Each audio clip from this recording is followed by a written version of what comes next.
നമ്മുടെ മകന് നഷ്ടപ്പെട്ടു. അത് ആ നഷ്ടം ആർക്കും നികത്താൻ പറ്റത്തില്ല. അതാണ് ഒരു കാര്യം. രണ്ടാമതുള്ള കാര്യം, ഇനി ഇത് ആവർത്തിക്കപ്പെടരുത്. അത് അവർ ഏറ്റവും ഒരു ബ്രൂട്ടലായ രീതിയിലാണ് എൻ്റെ മോനെ കൊന്നത്. അതാണ് ഏറ്റവും പ്രധാനപ്പെട്ട ഒരു കാര്യം. അതിനകത്ത് എനിക്ക് ഒത്തിരി സങ്കടമുണ്ട്.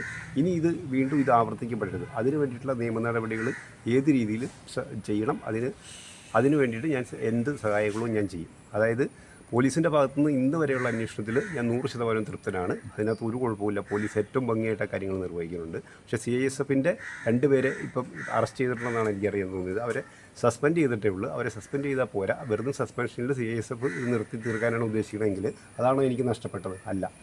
അവരെ ഡിസ്മിസ് ചെയ്യുകയും അവരെ ജോലിയിൽ നിന്ന് പിരിച്ചുവിടുകയും അതിനുശേഷം ബാക്കിയുള്ള കാര്യങ്ങളെപ്പറ്റി കോടതിയിൽ നടക്കുകയും ചെയ്യണം. പിന്നെ ഇതെല്ലാവരും അന്ന് ഞാൻ ഹോസ്പിറ്റലിൽ ഇരുന്നപ്പോഴും പറഞ്ഞ് 3 പേരുണ്ടായിരുന്നു എന്നാണ് പറയുന്നത്. അപ്പോൾ ഈ മൂന്നാമതൊരാൾ അവിടെ CISFൻ്റെ ഉണ്ടെന്നാണ് പറയുന്നത്. അത് ഇവരുടെ ഉയർന്ന ഒരു ഉദ്യോഗസ്ഥരാണെന്നും പറയുന്നത്. അതുപോലെ തന്നെ ഒരാൾ രക്ഷപ്പെട്ടയാൾ ജോലിക്ക് കയറി. ആ ജോലിക്ക് കയറാനായിട്ട് ഇവരെ സഹായിച്ചത് ആ ഉദ്യോഗസ്ഥനാണെന്നും പറയുന്നുണ്ട്. അപ്പോൾ ആ ഉദ്യോഗസ്ഥൻ ആരാണെന്ന് ഇവർക്ക് കണ്ടുപിടിക്കാൻ പറ്റും. കാരണം ഇവർ ആ രക്ഷപ്പെട്ടയാൾ എന്തായാലും ആ ഉദ്യോഗസ്ഥർ തന്നെയായിരിക്കും ഫോൺ വിളിച്ചേക്കണം, ഇല്ലേ? അത് പോലീസ് അന്വേഷിച്ച് കണ്ടുപിടിക്കുമായിരിക്കും. അത് ആ ആളും ഏതാണെന്നുള്ളത്, ആ ആൾ പോലീസിൽ ഇങ്ങനെയൊരു ബ്രൂട്ടൽ ഇത് നടന്നെന്ന് അറിഞ്ഞിട്ട് ആ സീനിയർ ഉദ്യോഗസ്ഥനെ ഇവനോട് ജോലിക്ക് കയറിക്കോളാൻ പറഞ്ഞെങ്കിൽ പുള്ളി അതിനേക്കാളും വലിയ കുറ്റക്കാരനാണ്. തീർച്ചയായിട്ടും. അതാണ് എനിക്ക് ഇത്രയും കാര്യങ്ങൾ. അതുകൊണ്ട് എനിക്ക് നീതി കിട്ടണം. എൻ്റെ മോൻ മരണപ്പെട്ടതിന് നീതി കിട്ടണം. എനിക്ക് നീതി കിട്ടണം. അതുവഴി ഈ ജനത്തിനും ഇവർക്കും ഇതുപോലെ ഇങ്ങനത്തെ കാപാലികന്മാർക്കും അവർക്കൊരു ശിക്ഷാ മാതൃക കാണിച്ചു കൊടുക്കണം. അത് മാത്രമേ എനിക്ക് ആഗ്രഹമുള്ളൂ. അല്ലാതെ വേറെ കൂടുതലായിട്ടൊന്നും എനിക്ക് പറയാനില്ല. ഈ ഒരാളെ സംരക്ഷിക്കാനുള്ള ഒരു രീതിയിലേക്ക് പോയിട്ടുണ്ട് അല്ലേ? ഒരാൾ ഉള്ളിലുണ്ട്, പുറത്ത് വരാനുണ്ട്. അല്ല, ആദ്യം ഞാൻ ഹോസ്പിറ്റലിൽ ഇങ്ങനെ ഇരുന്നപ്പോഴും അവരും പറഞ്ഞത് 3 പേര് വണ്ടിയിലുണ്ടായിരുന്നു. അല്ല, 3 പേരുണ്ടായിരുന്നു. ഈ വണ്ടി തടഞ്ഞ ആൾക്കാരും പറയുന്നുണ്ട്. ഏരിയ കൂടെ നമ്മൾ പോയപ്പോൾ ആ വണ്ടി തടഞ്ഞ ആൾക്കാരും പറയുന്നുണ്ടായിരുന്നു 3 പേരുണ്ടായിരുന്നു പറയുന്നുണ്ട്. എനിക്കതറിയില്ല. ഞാനിപ്പോഴും എല്ലാ അങ്ങനത്തെ ഒരു വീഡിയോ ക്ലിപ്സും കണ്ടിട്ടില്ല. മാതൃഭൂമി അങ്ങനെ 1-2 എണ്ണം മാത്രം എൻ്റെ വേറെ 2-3 പേര് അയച്ചു നിന്ന് നോക്കി ഇതിനകത്ത് അങ്ങനെയാണെന്നൊക്കെ പറഞ്ഞുകൊണ്ട് മാത്രം ഞാൻ കണ്ട കാര്യങ്ങളേ ഉള്ളൂ. അല്ലാതെ ഞാൻ എൻ്റെ വീഡിയോ ക്ലിപ്സൊന്നും ഞാൻ ഇതുവരെ കണ്ടിട്ടില്ല. കാരണം അത് കാണാൻ എനിക്ക് പറ്റില്ല. അതുകൊണ്ട് ഞാനത് അങ്ങനെയാണ് പറഞ്ഞു കേട്ടേക്കുന്ന കാര്യങ്ങളുള്ളതേ ഉള്ളൂ. പക്ഷേ ഇപ്പോൾ വരെയുള്ള പോലീസിൻ്റെ അന്വേഷണത്തിൽ നമ്മൾ 100% തൃപ്തരാണ്. അവരതിൻ്റെ പുറകെ എല്ലാ രീതിയിലും നന്നായിട്ട് പോകുന്നുണ്ട്. CISFൻ്റെ ആണെങ്കിലും ഇത്രയും ദിവസത്തിനിടയ്ക്ക് നമ്മളൊരു മോനെ നഷ്ടപ്പെട്ടെങ്കിലും അവരുടെ ഉയർന്ന ഉദ്യോഗസ്ഥരോ അവരുടെ ഒരു ഭാഗത്തുനിന്നും ആരും എന്നെ വിളിക്കുകയോ ഞങ്ങളുടെ കുടുംബത്തിന് ആരും ഒരു ആശ്വാസത്തിൻ്റെ വാക്ക് പറയുക പോലും ചെയ്തില്ല. പക്ഷേ അവർക്ക് എനിക്കറിയില്ല എന്താണെന്നുള്ളത്. ഇങ്ങനെ ഇത്ര ദിവസമായില്ല, ഇനിയാണ് ചെയ്യാൻ പറ്റാത്ത ഒരു കൊടും ക്രൂരത ഇവർ കാണിച്ചിട്ട് അവരൊന്ന് വിളിക്കാനുള്ള ഒരു മനസാന്നിധ്യം കാണിച്ചില്ല. ഇവരൊക്കെ നമ്മളൊരു റെസ്പെക്ട് ചെയ്ത ആൾക്കാരല്ലേ? ഇതിനകത്ത് ഏറ്റവും വലിയ കുറ്റം ഇതാണ്. ഇത് ഒരു സാധാരണ ഒരു വ്യക്തിയാണ് ഇത് ചെയ്തതെങ്കിൽ ഞാൻ ഇതിനേക്കാൾ ഇച്ചോടെ ലഘൂകരിച്ച് പറഞ്ഞു. കാരണം നമ്മളെ സംരക്ഷിക്കേണ്ട, നിയമം പാലിക്കേണ്ട ഒരു വ്യക്തി. എൻ്റെ മോൻ പറഞ്ഞത് എൻ്റെ മോൻ പോലീസിനെ വിളിച്ചിട്ടുണ്ടെന്നാണ് പറഞ്ഞത്. അവൻ തെറ്റിയതുകൊണ്ടാണ് അവൻ പോലീസിനെ വിളിച്ചത്. ഇല്ല, അതൊക്കെ തെളിവാണ്. അതൊക്കെ അവരുടെ കയ്യിൽ തന്നെയാണ്. പോലീസിന്റെ കയ്യിലാണ്. സേഫ് ആയിട്ടുണ്ട്. അതിനകത്ത് അവർ പറയുന്നുണ്ട് മോൻ വിളിച്ചിട്ടുണ്ടെന്ന് പോലീസുകാർ സമ്മതിച്ചിട്ടുണ്ട്. അവൻ റെക്കോർഡ് ചെയ്തുകൊണ്ടിരിക്കുവായിരുന്നു. അതുകൊണ്ട് റെക്കോർഡും കിട്ടിയിട്ടുണ്ടോ? ഇല്ല, ഞാനതൊന്നും ചോദിച്ചിട്ടില്ല. എനിക്ക് പോലീസിന് വിശ്വാസമുണ്ട്. പപ്പയ്ക്ക് അത് ആ സമയത്ത് റെക്കോർഡ് ചെയ്ത ആ റെക്കോർഡിങ് പപ്പയ്ക്ക് കിട്ടണം ആഗ്രഹമില്ലേ? അല്ല, ഞാൻ പറഞ്ഞ ഒരു സ്ഥിതിയിൽ ഞാൻ അങ്ങോട്ടൊന്നും പോകില്ല. അത് പോലീസ് എല്ലാ കാര്യങ്ങളും അവർ ചെയ്യാനുള്ളത് ചെയ്തു തരും. അതാണ് എൻ്റെ വിശ്വാസം. പക്ഷേ ഇതിനകത്ത് 1-2 പിന്നെ ഈ ഫോണ് കാര്യങ്ങളൊക്കെ ഇവർ കൈപ്പറ്റി എന്നുള്ള ഡോക്യുമെന്റ്സ് ഒക്കെ കിട്ടിയിട്ടുണ്ടോ? ഇല്ല, അതവർ ഇത് ചെയ്തിട്ടുണ്ട്. അതൊന്നും കുഴപ്പമില്ല. നമ്മൾ നമുക്ക് അതിന്റെ ഡോക്യുമെന്റ്സ് ഒക്കെ വേണ്ടത് എന്താണെന്നുള്ളത് അവർ ചെയ്തോളൂ എന്നാണ് ഞാൻ പറഞ്ഞത്. ഞാൻ പലരോടും ചോദിച്ചപ്പോൾ അവരെല്ലാവരും പറഞ്ഞു അതിന്റെ കാര്യങ്ങളിലൊന്നും. പോലീസുകാരെന്ന് പറഞ്ഞാൽ ചിലപ്പോൾ 1-2 ദിവസം ഇവരൊക്കെ സ്ഥലം മാറി പോകുന്ന ആൾക്കാരാണല്ലോ. 1 മാസം 2 മാസം കഴിഞ്ഞിട്ട് പോയി കഴിഞ്ഞാൽ നമ്മളതിന്റെ ആരെ അന്വേഷിച്ച് പോകാനായിട്ടാണ്. അതിപ്പോൾ അതിന്റെ മേളിൽ ഉദ്യോഗസ്ഥരുണ്ടല്ലോ. അപ്പോൾ അവരും ഇതെല്ലാം ഇതിട്ടുണ്ടായിരുന്നു. ഇന്നിപ്പോൾ ഇവിടെയാണെങ്കിലും രാവിലെ രാജീവ് സാർ വന്നു, ഇന്നലെ MP ബെന്യാമിൻ സാർ വന്നു, ഇവരൊക്കെ വന്നു. ഇപ്പോൾ രാജീവ് സാർ അപ്പം ഞാനിങ്ങനെ ചില കാര്യങ്ങൾ പറഞ്ഞപ്പോൾ അപ്പം തന്നെ സാറ് SP വിളിച്ചിരുന്നു. അപ്പോൾ മാഡം ഇതിൻ്റെ മറുപടി എല്ലാം കൃത്യമായിട്ട് സാറിന് കൊടുത്തിട്ടുണ്ട്. എല്ലാ രീതിയിലും നന്നായിട്ടാണ് പോകുന്നതെന്ന് സാർ പറഞ്ഞു. അങ്ങനെയാണ് എന്നോട്. മോൻ്റെ എന്തൊക്കെ ഐറ്റമാണ് പോലീസിൻ്റെ കയ്യിൽ ഇരിക്കുന്നത് ഇപ്പോൾ നിലവിൽ? മോൻ ഉപയോഗിച്ചുകൊണ്ടിരുന്ന ഫോണും പേഴ്സണലായിട്ടുള്ള ഫോൺ, പിന്നെ വണ്ടിക്കകത്ത് അവൻ്റെ ID കാർഡ്, ഒരു ATM കാർഡൊക്കെ കാണും. പണം വല്ലതും നഷ്ടപ്പെട്ടിട്ടുണ്ടോ? ഇല്ല, അവൻ പൈസ ഒന്നും കൊണ്ടുപോകാറില്ല. അവൻ്റെ പോയി കഴിഞ്ഞാൽ 50 രൂപ 100 രൂപ ജോലിക്ക് കയറാൻ പോയതാ. അല്ലാതെ വേറെ ഒന്നും അവൻ്റെ വേറെ ഒന്നുമില്ല. ഞങ്ങൾ ഇന്നലെ കാറ് കിട്ടുമെന്ന് അറിയാനായിട്ട് പോലീസ് സ്റ്റേഷനിൽ പോയായിരുന്നു. CI സാറുമായിട്ട് സംസാരിച്ചായിരുന്നു. സാർ പറഞ്ഞ് അത് ഇതായത് കോടതിയിൽ സബ്മിറ്റ് ചെയ്തിട്ട് നമ്മൾ ഇത് ചെയ്തിട്ട് വ്യക്തി ഇതുവഴി തരുള്ളൂ, വേറെ എല്ലാ വിഷയമൊന്നുമില്ല, തരുമെന്ന് പറഞ്ഞു. പക്ഷെ അത് 2 ദിവസം എടുക്കും. ഈ മോന് എന്തെങ്കിലും ശത്രുക്കളോ എല്ലാവരും ഉണ്ടോ? വേറെ എൻ്റെ പൊന്നോ, ഒരു ശത്രുക്കളും ഇല്ല മോനെ കണ്ടു കഴിഞ്ഞാൽ അറിയാം മോനെ അങ്ങനെ മോൻ അങ്ങനെ ഒരു ശത്രുക്കളും ഇല്ല. അവൻ പുറത്തിറങ്ങി അങ്ങനെ ഇവിടെ നിങ്ങൾ ഇവരോട് ഞാൻ അല്ല പറയേണ്ടത് എൻ്റെ മോനെ പറ്റി. ഇവിടെ ഉള്ളവരെന്താണെന്ന് പറയുമ്പോൾ നിങ്ങൾ വേണമെങ്കിൽ ആരോടെങ്കിലും ചോദിച്ചു. അതിൽ കൂടുതൽ എനിക്ക് 24 വയസ്സുള്ള ഒരു മോനെ ഇതുപോലെ ക്രൂരമായിട്ട് കാണിക്കാന്ന് പറഞ്ഞാൽ ഇത് അവർക്ക് ഇത്ര ധൈര്യം കിട്ടുമെങ്കിൽ എന്ന് പറഞ്ഞു കഴിഞ്ഞാൽ ഇതിനു മുമ്പ് ഇവർ ഇതുപോലെയുള്ള കൊലപാതകങ്ങൾ ഇവർ ചെയ്തിട്ടുണ്ടെന്നുള്ള കാര്യത്തിൽ യാതൊരു സംശയമില്ല. കാരണം ഈ ഒരു ഇത്രയും ധൈര്യത്തോടു കൂടി ഒരു നിസ്സാര കാര്യത്തിന് ഒരു നിസ്സാര കാര്യം എന്ന് പോലും പറയാൻ പറ്റത്തില്ല, ഒരു കാരണമില്ലാതെ ഈ പയ്യനെ ഇതുപോലെ ആക്രമിച്ചെങ്കിൽ ഇതുപോലെ പല കൊലകളും ഇവർ നടത്തിയിട്ടുണ്ടെന്നുള്ള കാര്യത്തിൽ ഒരു സംശയമില്ല. എന്താണ് നമുക്ക് അതിൻ്റെ ഒരു അന്വേഷണത്തിൽ കൂടെ പോകേണ്ടതായിട്ട് തന്നെ വരും. ഏരിയ CSFകാരുടെ ആ ഏരിയ എല്ലാം കവർ ചെയ്ത്, ആ നാട്ടുകാർക്കെല്ലാം ഇവരോട് ഭയങ്കരമായിട്ട് എതിർപ്പ് കാര്യങ്ങളൊക്കെ ഉണ്ട്. ഞങ്ങൾ ആ ഏരിയ എല്ലാം കവർ ചെയ്ത് ഞങ്ങൾ ഇവിടെ നിന്ന് നിർത്തി പോയാൽ എന്താണേലും ആ ഏരിയയിലേക്ക് ഞങ്ങൾ പോകുന്നത്. ആ സ്ഥലമെല്ലാം മീഡിയയുടെയൊക്കെ സപ്പോർട്ട് വേണം, അല്ലാതെ തീർച്ചയായിട്ടും. എല്ലാവർക്കും നമസ്കാരം. ഇവിടെ തുറവൂര് ഐവിൻ്റെ വീടിൻ്റെ ഫ്രണ്ടിലാണ്, ഈ കാണുന്നതാണ് ഐവിൻ്റെ വീട്. വളരെ അതിദാരുണമായിട്ടുള്ള ഒരു കൊലപാതകമാണ് ഈ നാട്ടിൽ നടന്നിരിക്കുന്നത്. എന്താണേലും വളരെയധികം വിഷമങ്ങളാണ് നമ്മുടെ ഈ നാടിനെ സമ്മാനിക്കുക. എന്താണ് ഈ നാട് ഇങ്ങനെ ആയേ എന്നുള്ളതിൻ്റെ അന്വേഷണം എന്താണേലും നമുക്ക് നടത്തിയേ മതിയാവൂ. ഇത് വളരെയധികം പ്രതികൾ ഇതിൻ്റെ അകത്തുണ്ട്. കാരണം ഇതിൻ്റെ ഈ ഐവിൻ്റെ മരണവുമായിട്ട് ബന്ധപ്പെട്ട് 2 പേരെ നിലവിൽ ഇപ്പോൾ അറസ്റ്റ് ചെയ്തിട്ടുണ്ട്. അതുകൂടാതെ ഒരാൾ കൂടി ഇതിൻ്റെ മെയിനായിട്ട് ഇതിൻ്റെ ഒരു ഹെഡ് ഒരാൾ കൂടി ഉണ്ടെന്നാണ് നമുക്ക് കിട്ടിയിരിക്കുന്നത്. എന്താണെങ്കിലും ഇതിനെ സംബന്ധിച്ചുള്ള ഒരു അന്വേഷണങ്ങളും ആ ഏരിയ ആയിട്ട് ബന്ധപ്പെട്ട്, അതായത് ഈ ഐവിൻ്റെ കൊലപാതകവുമായിട്ട് ബന്ധപ്പെട്ട് ആ ഏരിയയിലേക്ക് നമ്മൾ പോവുകയാണ്. ഇവിടെ ഫാദറിനെ നമ്മൾ കണ്ടിട്ടാണ് ജസ്റ്റ് ഇവിടെ വന്ന് നിങ്ങളോട് സംസാരിക്കുന്നത്. എന്താണേലും വളരെയധികം വിഷമങ്ങളാണ് ഈ നാടിന് തന്നിരിക്കുന്നത്. നമുക്ക് ഇതിനെ സംബന്ധിച്ച് ഒരു വ്യക്തമായൊരു അന്വേഷണങ്ങളിലേക്ക് നമുക്ക് പോകേണ്ടത് അത്യാവശ്യമാണ്. ഈ CISF ആൾക്കാർ വളരെയധികം കൊടിയ പീഡനങ്ങളാണ് നാട്ടുകാരെ ഏൽപ്പിച്ചുകൊണ്ടിരിക്കുന്നത് എന്നുള്ളൊരു അറിവാണ് നമുക്ക് കിട്ടിയിരിക്കുന്നത്. എന്താണേലും ആ ഏരിയ ആയിട്ട് ബന്ധപ്പെട്ടുള്ള വാർത്തകളിലേക്ക് നമ്മൾ പോവുകയാണ്. നമ്മൾ നിങ്ങളെ ആ ഏരിയയിലേക്ക് കൂട്ടിക്കൊണ്ട് പോവുകയാണ്. ഓക്കെ.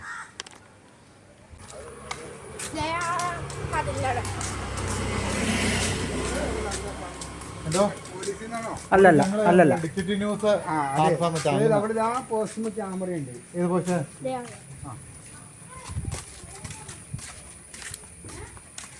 ഈ വഴിക്കിലേക്കാണ് വണ്ടി അതിനൊരു വേഴ്സ് കയറ്റിയിട്ടത്. അതിങ്ങോട്ട് ഈ വീട്ടിലേക്ക് ഒരു വേഴ്സ് കയറ്റിയിട്ട് ആദ്യം അപ്പം അത് ഇങ്ങോട്ട് എന്തിനാണ് റിവേഴ്സ് കയറ്റിയിട്ടത്? അതായത് 2 വണ്ടിയും ഒരു ദിശയിൽ നിന്ന് വന്നത്. എവിടുന്ന് വന്ന വണ്ടി? അവിടെ നിന്ന് ഇങ്ങോട്ട് വന്നത്. ഇങ്ങോട്ട് വന്നേ. ഒരു ദിശയിൽ നിന്ന് വന്നതാണ്. സംഭവം എന്താ ഉണ്ടായെന്ന് നമുക്കറിയില്ല. പക്ഷേ ഈ ക്യാമറ കാണിക്കുന്നത് ഈ വണ്ടി ഇങ്ങോട്ട് റിവേഴ്സ് കയറ്റിയിട്ട് ഇവര് തമ്മിൽ വാക്കുതർക്കുണ്ടായിരുന്നു. ഇവിടെ സംഭവം നടന്നിട്ടുണ്ട്. അതായത് നമുക്ക് കാണാൻ ആ ക്യാമറയിൽ കാണാൻ പറ്റും.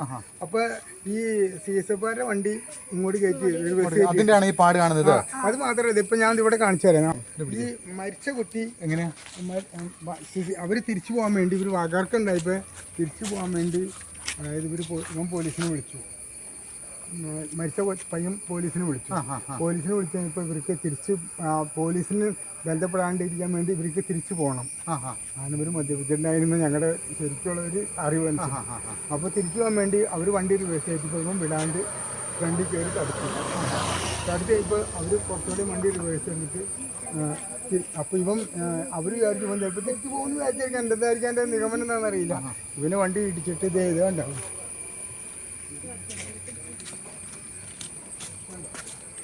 ഇവിടെ വരെ വന്നുകൊണ്ടിരിക്കുന്നുണ്ട്. ഇവിടെ നിൽക്കാറുണ്ടായിരുന്നു. ഇവിടെ അവരെ ഫ്രണ്ട് വീല് ഇവിടം വരെ വന്നിട്ടുണ്ടായിരുന്നു. ഇവിടം വരെ വന്നിട്ടുണ്ട്. അവർ തിരിച്ചു പോയ വണ്ടിയുടേതാണ്. അവിടെ നിന്ന് തിരിച്ചിട്ട് അവർക്ക് പെട്ടെന്ന് പോകാൻ പറ്റില്ല. ഇവിടെ വരെ വീൽപ്പാടുണ്ടായിരുന്നു. ഫ്രണ്ട് വീലിൻ്റെ വീൽപ്പാടുണ്ടായിരുന്നു ഇവിടെ വരെ. അതെ, മഴ പെയ്തായിരുന്നു അങ്ങോട്ട്. അപ്പോൾ പിന്നെ മഴ പെയ്തായിരുന്നു. മാഞ്ഞു പോയതല്ലേ. അപ്പൊ ഇതിന്റെ ചോരപ്പാടുകളൊക്കെ ഇവിടെ ഒന്നും അങ്ങനെ സംഭവിച്ചിട്ടില്ല. ഇവിടെയൊക്കെ ഇവനെ ബോണറ്റ് കയറി കിടന്നിട്ട് പോണത് അവിടെ ലോഡ്ജിൽ വരെ അതിന്റെ ക്യാമറയിൽ വന്നിട്ടുണ്ട്. ഇവൻ പോണത് നിങ്ങൾ ശ്രദ്ധിച്ചിട്ടുണ്ടെങ്കിൽ കാണാലോ. മൊബൈലിൽ വരെ ഉണ്ടായിരുന്നു. അത് അവൻ തൂക്കി കിടന്ന് പോണതുണ്ട്. അത് അപ്പൊ അവിടെ നിന്ന് പിന്നെ അവനെ വീണ സ്ഥലത്ത് നിന്ന് അവൻ ബോണറ്റിൽ നിന്ന് തെറിച്ച് വീണിട്ട് അവന് വലിച്ചെടുത്തുകൊണ്ട് പോവായിരുന്നു അവൻ. അത് അവിടെയുള്ള ആൾക്കാർ കണ്ടേക്കുന്നുണ്ട്. ഞങ്ങൾ കണ്ടാലും ഞങ്ങൾ ഇവിടെയാണല്ലോ. ഞങ്ങളിതൊന്നും കണ്ടിട്ടല്ല, പക്ഷെ ഞങ്ങൾ മൊബൈലിൽ കണ്ട കാഴ്ച ഞങ്ങൾ പറയണത്. അവിടുന്ന് കൊണ്ടുപോകുന്നതൊക്കെ ഉണ്ട്. വളരെ ഭീകരമല്ല. എത്ര ഇതെന്റെ സാറേ, ഞങ്ങൾ പറയാലോ ഇത്രയും നമ്മൾ ഈ തമിഴ് സിനിമയിലും ഹിന്ദി സിനിമയിലൊക്കെ ഇങ്ങനെയുള്ള, അത് നമ്മളിവിടുത്തെ കൊച്ചു തന്നെയാണ്, കുഴപ്പമില്ല. തമിഴ് സിനിമയിലും ഹിന്ദി സിനിമയിലൊക്കെ ഇങ്ങനെയൊക്കെ ഞങ്ങൾ കാര്യം മൊബൈലിൽ കണ്ടെങ്കിലും ഇങ്ങനെ കാണുന്ന ഒരു ഭീകരത കാര്യം പറഞ്ഞു തീർക്കാവുന്ന കേസുള്ളൂ അങ്ങനെ തീർന്ന് പക്ഷെ ഇവർക്ക് പറഞ്ഞു തീർക്കാൻ പറ്റാത്തൊരവസ്ഥയിലായിപ്പോൾ കാരണം അവൻ വിടില്ല എന്ന് കണ്ടു അവർക്ക് പോവുകയും ചെയ്യണം സംഭവം 24 വയസ്സായി പറയാം ഇത്രയും ഭീകരമായിട്ട് എന്താ ഈ വഴക്കിന് എന്താ കാരണം? വഴക്കിന് ഞങ്ങളുടെ ഇതനുസരിച്ച് സൈഡ് കൊടുത്തില്ല എന്നുള്ളതാണ് ഒരു ആ മൊബൈൽ ഇത് കൂടി കാണുന്നത്. അപ്പോൾ ഈ ഒരു പ്രത്യേക ഒരു സ്വഭാവം ഉണ്ടല്ലേ വിരലും കൊണ്ട് ആംഗ്യ ഭാഷയിൽ വൃത്തിയിട്ട് ഭാഷ കാണിക്കില്ല അങ്ങനെ എന്തോ സംഭവമായിരിക്കും. അതുകൊണ്ട് ഞങ്ങൾക്ക് ഞാൻ പറഞ്ഞില്ല ഞങ്ങൾ ഇതൊന്നും കണ്ടിട്ടില്ല. ഞങ്ങൾ നേരം വെളുത്ത് ഞാൻ എനിക്ക് വരുമ്പോൾ ഞാൻ പാല് മേടിക്കാൻ 6:30 പോകുമ്പോൾ അവിടെ ഒരു കാറ് കിടപ്പുണ്ട്. കാറിന് ഒന്നും പറ്റിയതായിട്ട് കാണില്ല. അപ്പോൾ വല്ല കേടായിരിക്കും ഒതുക്കിയിട്ട് എന്തായിരിക്കും എന്ന് വിചാരിച്ചു. അത് കഴിഞ്ഞപ്പോഴാണ് ഇങ്ങനെ ഒരു സംഭവം അവിടെ ഇവിടുന്ന് ഈ തിരിച്ച് അങ്ങോട്ട് കൊണ്ടുപോയതൊക്കെ ഞങ്ങൾ അറിയുന്നു. ഒരിക്കലും നമുക്ക് അല്ലാതെ ഞങ്ങൾ ഇതൊന്നും ദൃക്സാക്ഷിയോടുമല്ല കണ്ടെത്തൂല്ല. കാരണം ആ സമയം 11 മണി കഴിഞ്ഞു 10 മണിയാകുമ്പോൾ വേറെ വിളിക്കില്ല. ഒരു ഒച്ചപ്പാടും ഒന്നും കേട്ടില്ല. വണ്ടിയിലൊന്നും തൂങ്ങി കിടന്നിട്ട് നമ്മൾ കാല് കാണൂല, ഒച്ചപ്പാട് എടുത്ത് കാണൂല. ഇതാ അത് പോണ വഴിക്ക് നടന്നു പോകാല്ലേ ഇവിടെ നമ്മൾ അറിയണില്ലല്ലോ. അതപ്പം ഇതിങ്ങനെ പോവാല്ലേ വണ്ടി ഓടിക്കൊണ്ടിരിക്കുന്ന സമയത്തായിരിക്കുമല്ലോ കാണുന്നത്. ഈ വണ്ടി മതിലെ വന്ന് ഇടിച്ച സമയത്ത് അവൻ തൂങ്ങി കിടപ്പുണ്ടായിരുന്നു വണ്ടിയല്ലേ? അതൊന്നും നമുക്കറിയില്ല. ഞാൻ പറയുന്നത് വണ്ടി എന്തായാലും ഇവിടെ വന്ന് ഇടിച്ചിട്ടുണ്ട്. അത് കാരണം ഒരു വീൽപ്പാട് അവിടെ ഉണ്ട്. അവിടെ ഉണ്ടായിരുന്നു. ആ മഴ ചെയ്താൽ ചെളി വന്ന് കഴിഞ്ഞപ്പോൾ പോയതാ. ആ വീട്ടുകാരനാണ് എന്നെ കാണിച്ചു. എന്നാ വണ്ടിയായിരുന്നു അറിയാവോ? അല്ല വണ്ടിയുടെ പേര് രണ്ടാം വണ്ടിയുടെ പേര് പറഞ്ഞാൽ എനിക്കായിരുന്നു അറിയില്ല. ആൾക്കാർ കൂടിയായിരുന്നോ ആ സമയത്ത്? ഞാൻ പറഞ്ഞില്ലേ ആ നേരം പറ്റിയ സംഭവം തന്നെയാണ്. ആൾക്കാർ കൂടിയത് അവിടെയാണ്. ഈ ബോഡി കിടന്ന സ്ഥലത്താണ് ആൾക്കാരുണ്ടായത്. ഇവിടുന്ന് ആൾക്കാരൊന്നും ഉണ്ടായില്ല, കാണാൻ പറ്റിയിട്ടില്ല. സ്റ്റാർട്ടിങ് പോയിന്റ് എവിടെയാ? ഇവിടെ സ്റ്റാർട്ടിങ് പോയിന്റ് ഇവിടുന്ന് അവിടെയാണ് പിന്നെ ബോഡി. വീട്ടുകാരോ വല്ലതും കറിയോ നിലവിളിക്കോ വല്ലതും ചെയ്യുന്ന വല്ലതും കേട്ടോ? സംഭവിക്കില്ല. ചേട്ടനത് കേട്ടായിരുന്നത്? ഒരു സൗണ്ട് കേട്ടിട്ട് ഞാൻ കേട്ടു. കുറച്ചായിട്ട് പുറത്തേക്ക് ഇറങ്ങിയ അപ്പോഴും നമ്മൾ ഈ കാറിനടിയിൽ ആള് കിടക്കണമെന്ന് നമുക്കറിയില്ല. അപ്പം CSFകാരൻ പുറത്ത് നിൽക്കണു. അവന് നല്ല പറ്റും. നല്ല പറ്റായപ്പോൾ ഇവൻ രക്ഷപ്പെടാൻ പോയിക്കപ്പോൾ ഞങ്ങൾ അവനെ പിടിച്ചു നിർത്തി. പിന്നെ വഴിപോക്കര് അവനെ കൈകാര്യം ചെയ്തു. എത്ര പേരുണ്ടായിരുന്നു ചേട്ടത്? അവർ ആ സമയത്ത് 2 ആള്. പക്ഷെ ഒരാളുണ്ടെന്നുള്ളത് ഒരാളുണ്ടെന്നുള്ളത് നമ്മുടെ നാട്ടുകാരൻ പറയുന്നുണ്ട്. ഒരാൾ ഓടി രക്ഷപ്പെട്ട ആളാണ് ഡ്യൂട്ടിക്ക് കയറിയത്. ഡ്യൂട്ടി കയറിയപ്പോൾ പോലീസ് പുള്ളിനെ അവിടെ വെച്ച് തന്നെ അറസ്റ്റ് ചെയ്തു. അത് നമ്മൾ കേൾക്കുന്ന ഇതുണ്ട് കേട്ടോ. അല്ലാതെ നമ്മൾ ജീവനില്ലായിരുന്നല്ലേ? അത് ജീവനുണ്ടായിരുന്ന സമയത്ത് ആർക്ക്? ഐവിന് ജീവനില്ല. ആരും അറിയില്ല. 10-45 മിനിറ്റ് കഴിഞ്ഞ ശേഷമാണ് ഇങ്ങനെ ഒരാൾ കാറിന് അടിയിൽ കിടക്കണം എന്നുള്ള പറയണത്. 45 മിനിറ്റ് കഴിഞ്ഞതിന് ശേഷമാണ് ഇവിടെ ആളിന്റെ കാറിന്റെ അടി കിടക്കണം എന്നുള്ള അറിയണത്.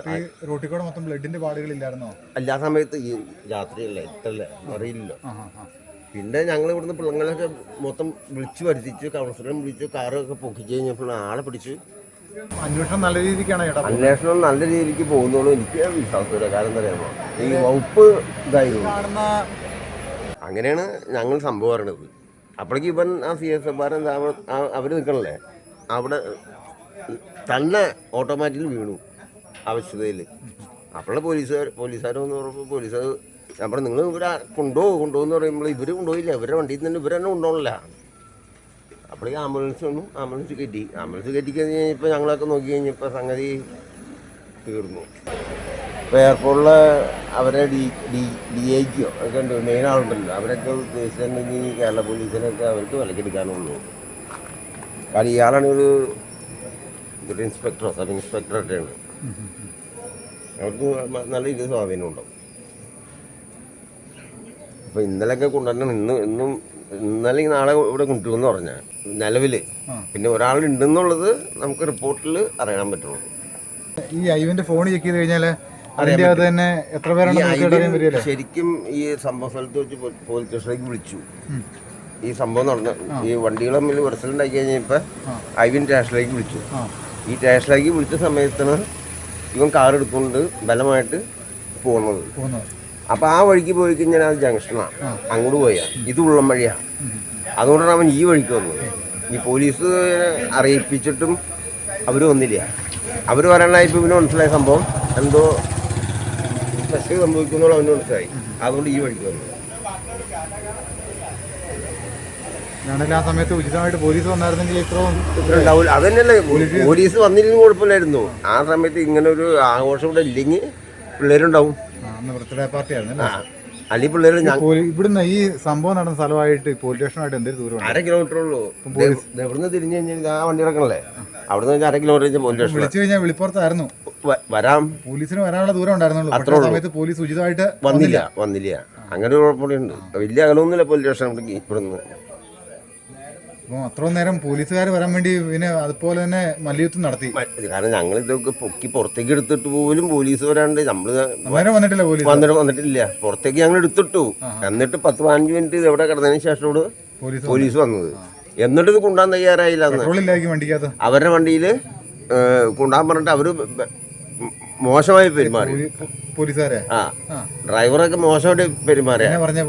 അവര് പറഞ്ഞു ഞങ്ങൾ എങ്ങനെ കൊണ്ടുപോകണം, വണ്ടി വരട്ടെ എന്ന് പറയാണ്. അപ്പൊ ഞങ്ങൾ ആംബുലൻസ് വിളിച്ചു. ഇവിടുത്തെ മെമ്പർ വിളിച്ചില്ല, ഞങ്ങളെ വിളിച്ചത്. ഇവിടെ അങ്കമാലി മുനിസിപ്പാലിറ്റി ആംബുലൻസ് ഉണ്ടല്ലോ, ആ ആംബുലൻസ് വിളിപ്പിച്ചത്. ഇവർക്ക് യാതൊരു ഉത്തരവാദിത്വം ഇല്ല. അതേ നമ്മൾ നിസ്സഹത ഇവർ കാണിക്കുന്നു, പോലീസും ഈ ഇവരും തമ്മിൽ. അതെന്തോ ഒരു ഇതുണ്ടാവണം. അതല്ലെങ്കിൽ ഇപ്പം അവിടെ വെച്ച് സംഭവം ഉണ്ടായി കഴിഞ്ഞപ്പോൾ ഈ ചത്തവൻ പോലീസ് സ്റ്റേഷനിലേക്ക് വിളിച്ച് കഴിഞ്ഞപ്പോൾ പോലീസ് വരാണെങ്കിലോ ഈ സംഭവം ഉണ്ടാവില്ല. 1/2 മണിക്കൂർ യാത്ര ചെയ്യാനായിട്ട് എത്ര മിനിറ്റ് വേണം? 2 മിനിറ്റ് പോലും വേണ്ടല്ലോ. നിങ്ങളിപ്പോൾ അവിടെ നിന്ന് കണ്ടില്ല സൈറ്റ്, ആ സൈറ്റിൽ നിന്ന് ഇവിടേക്ക് വന്നെങ്കിൽ അവർക്കൊരു ബൈക്ക് എടുത്തോണ്ട് വന്നാൽ മതി. ഈ സംഭവം ഉണ്ടായി. സംഭവം വിളിച്ചു പറഞ്ഞ സ്റ്റേഷനിലേക്ക് സാറേ എൻ്റെ കാറിട്ട് കൂട്ടിമുട്ടി ഞാൻ CSFാരനായിട്ട് തർക്കത്തിലുണ്ടെന്ന് പറഞ്ഞപ്പോൾ ഇവർക്ക് വന്നു കഴിഞ്ഞാൽ ഈ സംഭവം ഉണ്ടാവില്ല. നമ്മൾ കണ്ടേക്കുന്ന സംഭവമാണ്. മലയാളി മനസ്സിന് പറ്റില്ല അത് ചെയ്യാൻ. കാരണം എത്ര മദ്യപിച്ചിട്ടായാലും മലയാളി മനസ്സിന് അത്രയും ക്രൂരമായിട്ട് ചെയ്യാൻ പറ്റില്ല. കാരണം ഞാൻ കൊണ്ടുപോകുന്നത് നല്ല വെളിച്ചത്ത് മൊബൈലിൽ കണ്ടാണ്. ഇപ്പോൾ ആരും മൊബൈലിൽ കണ്ടതെന്ന് ചോദിച്ചാൽ എനിക്ക് പറയാൻ പറ്റില്ല. കാരണം ഞങ്ങളിവിടെ കൂടിയിരിക്കുമ്പോൾ ഇങ്ങനെ കണ്ടുകൊണ്ട് വേണം. അന്ന് ഇവിടെ വന്നപ്പോൾ പോലീസ് വന്നു, ഇക്കൾ വന്നു, മറ്റൊന്ന് ടെസ്റ്റ് വന്നു. ഇതുവരെ അങ്ങനെ ഞങ്ങൾ ഫസ്റ്റ് കാണുമ്പോൾ അപ്പോഴാണ് ഞങ്ങൾക്ക് ഇതിൻ്റെ പൂർണ്ണമായ രൂപം മനസ്സിലായി. ഇങ്ങനെയാണ് സംഭവം ഉണ്ടായിരിക്കണതെന്ന് ആ മൊബൈലിൽ കണ്ടതുകൊണ്ട് ഞങ്ങൾ പറയാൻ കാണുന്നത്. വണ്ടി ഇവിടെ ഇട്ട് ഇത്ര ഇരപ്പിച്ചിട്ട് നിങ്ങൾ ആരും കേട്ടൊന്നുമില്ല അല്ലേ? സംഭവം ഉണ്ടായിട്ടില്ലേ? ഇവിടെ അങ്ങനെ ചെയ്യേണ്ട ഒരു സംഭവം ഉണ്ടായി. ആ വീട്ടിലെങ്കിലും കയറ്റിയിട്ടില്ല. അപ്പൊ അവരറിഞ്ഞിട്ടുണ്ടോ എന്ന് എനിക്കറിയില്ല, ഞാൻ കണ്ടിട്ടില്ല. അവര് ചോദിച്ചു ഇതെന്താ സംഭവം ചോദിച്ചെന്ന് പറയണ്ടേ, എന്നായേ ഒന്നുമില്ല എന്ന് പറഞ്ഞു. അവര് വലിയ പ്രശ്നമായിട്ട് കാണിക്കാം. കാരണം ഒന്നാമത്തെ സംഭവം എന്ന് വെച്ചാൽ ആ വീട്ടിൽ നിന്ന് അവർ ഇറങ്ങി വന്നു മുമ്പ്, ആ വീട്ടുകാരനെ ഇറങ്ങി വന്നു. അവർ അപ്പോൾ തന്നെ കയറിപ്പോൾ. കാരണം ഇവിടെ ഒരു വിഷയമില്ല. അവരെന്തോ ബാക്കിയാർക്കാണ് കാണിക്കാൻ, ബാക്കിയാർക്കല്ല എന്തോ മൊബൈലിൽ ഇങ്ങനെ ഒരാൾ പിടിച്ചിട്ടിരിക്കുന്നു, വർത്തമാനം പറഞ്ഞിരിക്കുന്നു. അത് ഗൗരവമുള്ള കേസായിട്ട് ആരും കണ്ടില്ല. പിന്നെ ഇവിടെ അതിനുള്ള ഒച്ചപ്പാട്. ഒരാളും അവരൊരാളുള്ളൂ, ഇവർ 2 ആൾ, 2-3 ആൾ. അത് വലിയ സംസാരത്തിലുണ്ടെങ്കിലല്ലേ. ഒന്നാമത്തിന് 12 മണിക്കാണ് ആൾക്കാർ ചിലപ്പോൾ നല്ല കിടന്നുകൊള്ള നല്ല ഉറക്ക സമയത്തായിരിക്കും. ഇതൊന്നും ആരും ശ്രദ്ധിച്ചിട്ടുണ്ടാവില്ല. ഞങ്ങൾ അവിടെ ആ പഠിക്കുന്ന സംഭവം നടക്കണത്. അപ്പോൾ പിന്നെ ഞങ്ങൾ ഇത്ര അകലാകുമ്പോൾ ഞങ്ങൾ കേൾക്കണില്ലല്ലോ സംഭവം. ആ സംഭവം ഉണ്ടായിരുന്നു. നേരം പറ്റി ഞാൻ പറഞ്ഞില്ല, ഞാൻ ഇവിടുന്ന് ഇറങ്ങി 4 മണി 6:30 ഞാൻ 4 മണിക്ക് ഇറങ്ങിപ്പോൾ. അപ്പോൾ ഒരു കാറോടെ കിടപ്പുണ്ട്. കാറോടെ കിടക്കുമ്പോൾ ഞാൻ നോക്കിയപ്പോൾ കംപ്ലൈൻ്റ് ആയിട്ട് ഒതുക്കിക്കൊണ്ട് പോയേക്കുന്നതായിരിക്കും. ഞാൻ ചായ കുടിക്കാൻ ഇപ്പോൾ ചായക്കട കഴിഞ്ഞപ്പോൾ ആൾക്കാർ നിങ്ങളുടെ പഠിക്ക് ഒരാൾ മരിച്ചിട്ട് അറിഞ്ഞു. ഞാൻ പറഞ്ഞു ഞങ്ങളുടെ പഠിക്ക് ആൾ മരിക്കും. അവിടെ ഒരു സംഭവം ഇല്ലടാ, ഒരു കാറോട് കിടപ്പുണ്ടെന്ന് പറഞ്ഞു. അത് കഴിഞ്ഞ് പിന്നെയാണ് അറിയണത് സംഭവം നടന്നതൊക്കെ ഇത് അവിടെയാണ് നടന്നേക്കുന്നത്. പയ്യന്റെ കാറിന് എന്തായിരുന്നു പറ്റിയിരുന്നത്? പയ്യന്റെ കാറിന് ഒരു കംപ്ലൈന്റും പറ്റില്ല. ഫോറിലെന്തെങ്കിലും ഉണ്ടായിരുന്നോ? ഒന്നുമില്ല. അങ്ങനെ മറ്റേപാട് ഇടിച്ചുള്ള ഒരു സംഭവം ഞാൻ പറഞ്ഞില്ലേ. ഞാൻ പറഞ്ഞു അത് ഇവര് അവിടെ നിന്ന് ഇറങ്ങി പോകുന്നപ്പോൾ ഈ ഇവിടെ മുട്ടിയുണ്ട്. ഞാൻ വീട്ടിലേക്ക് റിവേഴ്സ് എടുത്തിട്ട് പോകുന്നപ്പോഴാണ് ഇവിടെ ഒത്തിരി സ്ക്രാച്ച് ഉണ്ടായിരുന്നോ? അതല്ലേ,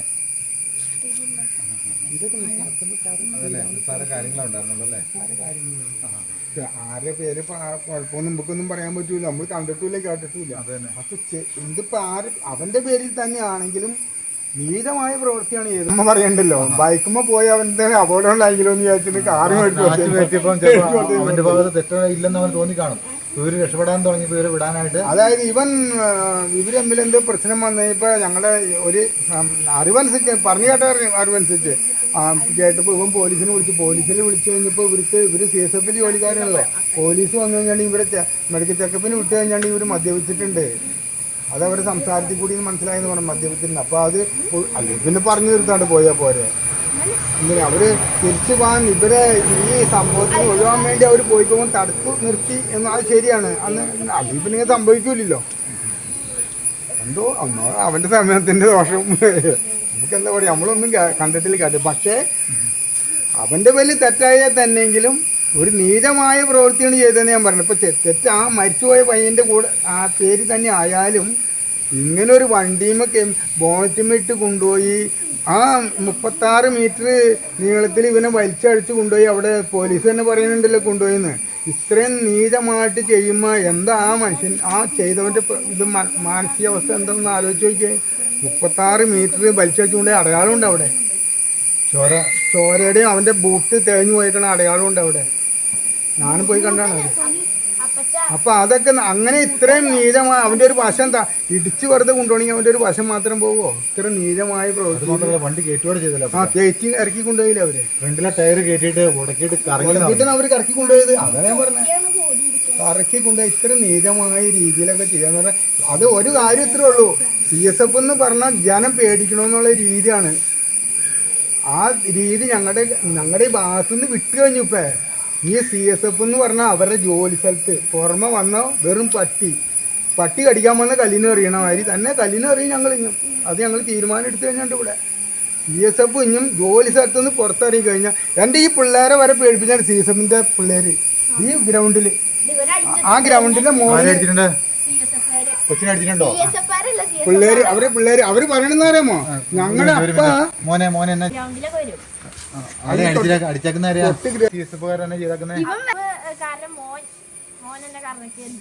കൊച്ചിന്റെ എവിടെ എന്നാ അടിച്ച കൊച്ചിന്റെ? അതെയാ, കൊച്ചിന് നൊന്തോ? എന്നിട്ട് കൊച്ചിന് നൊന്തോ? വലിയ ചേട്ടനാണ് അടിച്ചത്. ഇവരുടെ പ്രായമുള്ള ആള് തന്നെയാണ്. എന്നിട്ട് കൊടുത്തു, മലയാളി കൊച്ചിനിട്ട് കയറി കൊടുത്തു. അതേ ഇവിടെ തൊട്ടാണ് ഗ്രൗണ്ട്. അതെയാ, അപ്പൊ അവരുടെ പിള്ളേരൊക്കെ ഇവിടെ പഠിക്കുന്നുണ്ടോ? അവര് മോള് താമസിക്കണ്ടോ? ഇവൻ പറഞ്ഞപ്പോ കളിക്കാൻ കൂട്ടിയാണ്. അപ്പൊ അതിൽ പറഞ്ഞ കൂട്ടുകാരനുണ്ട്, ആ ബോളും വെച്ച് നല്ല കൊടുത്തു, നല്ല അടിച്ചു. ആരെ? CSF മോനെ അടിച്ചു. അതെയോ, ഈ കൊച്ചിനിട്ട്? എന്നിട്ട് എന്നാ പറ്റിയ മോനെ? എന്താ ഇവിടേക്ക് ഇട്ട് അടിച്ചു. എന്നിട്ട് ഞാൻ കരഞ്ഞു. വീട്ടിൽ പറഞ്ഞില്ലേ? പപ്പ ഈ വീഡിയോ കണ്ടു കഴിയുമ്പോൾ കൊച്ചിനോട് ചോദിക്കില്ല എത്ര നാളായിട്ട് എന്നാ പറയാത്തേന്ന്? ആ ക്യാമറ ചേട്ടന്മാർ വന്നപ്പോഴാണ് പറഞ്ഞെന്ന് ചോദിക്കല്ലേ? അന്നേരം എന്നാ ഉത്തരം കൊടുക്കുന്നേ? ഞാൻ വെറുതെ വിട്ടാളഞ്ഞു, പറഞ്ഞു വലിയ സീനാക്കണ്ടെന്ന്. അതെയാ, നമുക്ക് സീനാക്കിയാലോ? എന്നാ ഉണ്ടോ? നമുക്ക് സീനാക്കിയേക്കാം. നിങ്ങൾക്ക് പേടിയാണോ അവരൊക്കെ? CSFകാരെ പേടിയാണോ? കൊച്ചിന് CISFകാരെ പേടിയാണോ? പേടിയുണ്ടല്ലേ? കൊച്ചിന് പേടിയുണ്ടോ? അതെയാ, നമുക്ക് എന്നാടേലും പരിഹാരം ഉണ്ടാക്കാന്നേ, ധൈര്യമായിട്ടിരിക്കുക.